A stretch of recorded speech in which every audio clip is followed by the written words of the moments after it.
Hello students, welcome back to our channel study first. Last lecture में हम लोगों ने एक्सरसाइज 8.2 का क्वेश्चन नंबर 1 के चारों पार्ट कर लिए थे। उम्मीद है आप लोगों ने वो वीडियो देख लिया होगा।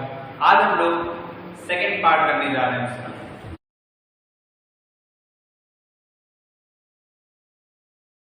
सेकंड क्वेश्चन का फर्स्ट पार्ट कहता है 2 tan square 30 upon 1 plus tan square 30 किसके बराबर होगा। ऑप्शन दिए हैं A sin 60, B cos 60, C tan 60 and D sin 30।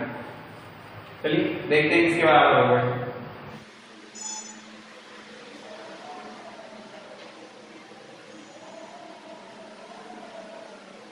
आइए सिंप्लीफाई करते हैं, देखते हैं इसकी वैल्यू क्या आती है।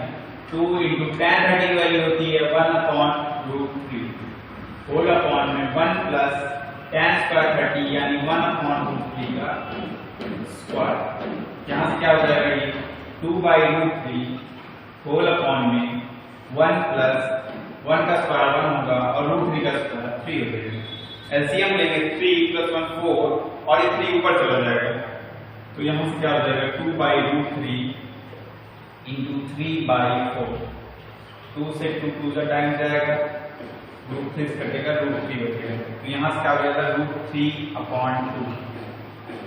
और हमने यहाँ पे चारों ऑप्शंस कैसे दिए गए हैं, sin 60, cos 60, tan 60 और sin 30।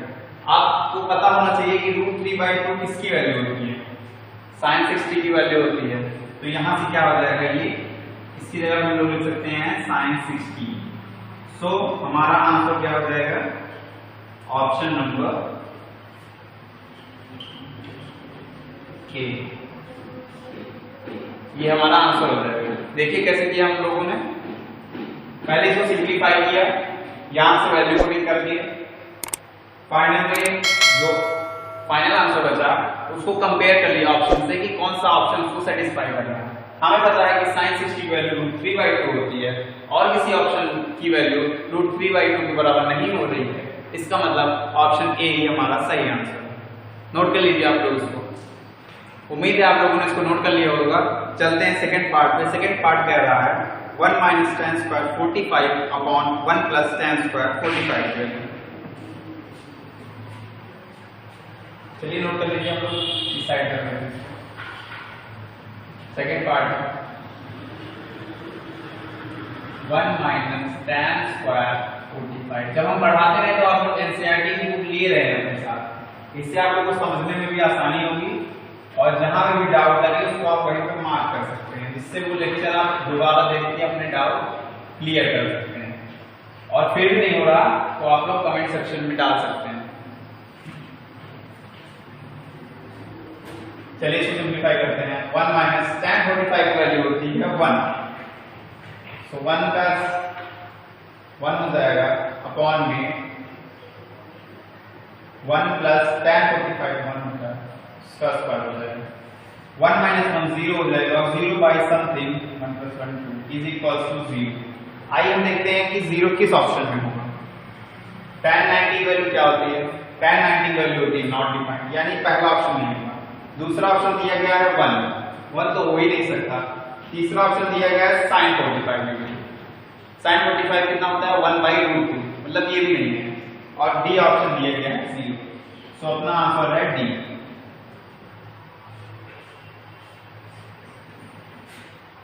नोट कर लीजिए आप लोग इसको। इसमें क्या बोला है कि 1 - tan square 45 upon 1 plus tan square 45 की वैल्यू क्या होगी। इसको हमने सिंप्लीफाई किया, आंसर 0 आ गया, जो कि ऑप्शन डी में दिया गया है, मतलब हमारा आंसर ऑप्शन डी। चलिए इसका थर्ड पार्ट करते हैं।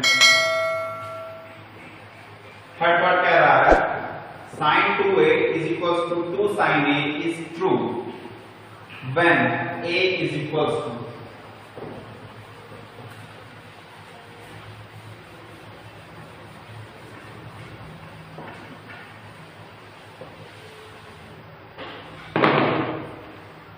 ध्यान दीजिए, यहां पे कह रहा है sin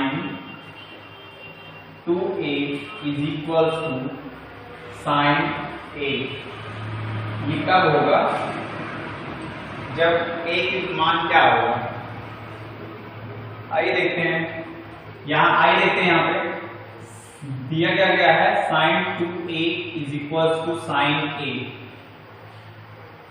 जब ट्रिग्नोमेट्रिक टर्म सेम होते हैं तो उसकी वैल्यूज हम लोग आपस में कंपेयर कर लेते हैं। तो यहां से क्या हो जाएगा 2a की वैल्यू a के बराबर हो जाएगी।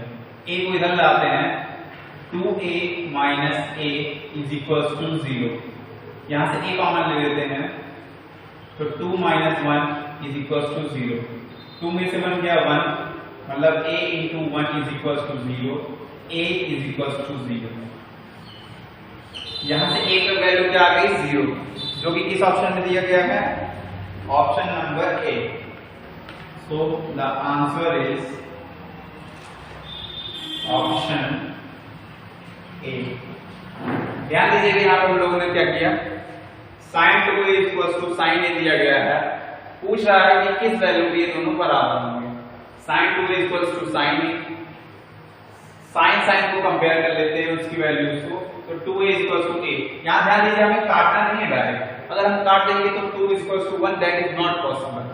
a को इधर ट्रांसफर करेंगे a कॉमन ले लिए 2 में से 1 गया 1 बच गया 2a में से a गया a बच गया और यहां से a की वैल्यू कितनी आ गई 0 जो कि हमारा ऑप्शन ए में दिया गया है।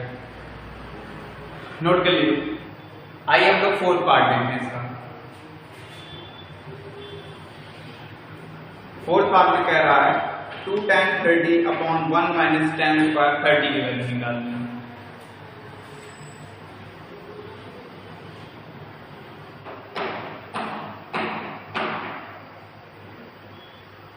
ये थोड़ा थोड़ा ऑप्शन नंबर पार्ट फर्स्ट की तरह है। आइए देखिए tan 30 का जो भी हमने पढ़ा था 1 अपॉन √3 होती है अपॉन में 1 माइनस 1 बाई √3 का होल स्क्वायर। यहाँ से क्या हो जाएगा 2 बाई √3 होल अपॉन 3 हो जाएगा 1 बाई 3 एलसीएम लेंगे 3 में से 1 गया 2 अपॉन 3। तो ये क्या हो जाएगा हम पलट के मल्टीप्लाई हो जाएगा तो क्या हो जाएगा 2 बाई √3 इंटू 3 बाई 2। 2 से 2 कैंसिल हो जाएगा √3 से ये जाएगा √3 टाइम्स। तो क्या आ जाएगा हमारा √3। आइए हम देखते हैं कौन से ऑप्शन में √3 आ रहा है। cos 60 है। cos 60 की वैल्यू क्या होती है cos 60 की वैल्यू होती है 1 अपॉन 2। पहला ऑप्शन नहीं है। दूसरा ऑप्शन है sin 60। sin 60 की वैल्यू होती है √3 अपॉन 2 ये भी नहीं है हमारा। तीसरा ऑप्शन है tan 60। tan 60 की वैल्यू होती है √2। तो आंसर क्या हो जाएगा हमारा option see that is tan 60 degree. उम्मीद है आप सबको समझ में आ गया होगा। एक बार हम फिर से एक्सप्लेन कर दे रहे हैं इसको। यहाँ पे है 2 tan 30 upon 1 minus tan square 30। Value put करते हैं tan 30 1 अपॉन √3 होता है 1 माइनस 1 अपॉन √3 का स्क्वायर। यहाँ से क्या हो जाएगा 1 माइनस 1 अपॉन 3 3 एलसीएम लेंगे 3 में से 1 गया 2 बाई 3 दैट इज लिख दिया उसको हमने। उसके बाद जब भी a upon b whole upon c upon d होता है तो a into d upon b into c हो जाता है। ये फॉर्मूला होता है आप लोग नोट कर सकते हैं इसको a upon b whole upon c upon d। तो ये क्या हो जाता है a इंटू d अपॉन में b इंटू c। इसका यूज काफी आएगा आप लोग इसको याद कर लीजिए।